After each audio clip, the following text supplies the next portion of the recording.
Welcome to Guide Guru. We hope this video helps.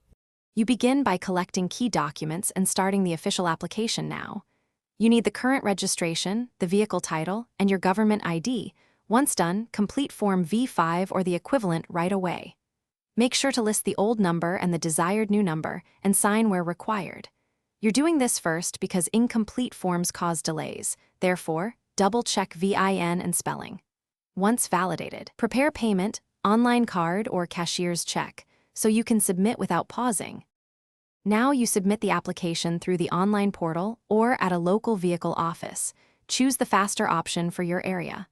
Upload or attach proof of ownership, any inspection certificates, and the filled form. Once uploaded, confirm the VIN matches the registration. Make sure to pay the fee and print or save the confirmation receipt. Once you have the receipt number, note the estimated processing timeframe. This lets you track progress and avoid unnecessary follow-ups while the agency updates records. You finish by receiving the new registration and instructions for number plate issuance, either mailed or available for pickup. Once you have plates, install them per the regulatory layout and make sure to notify your insurer immediately so coverage and records align.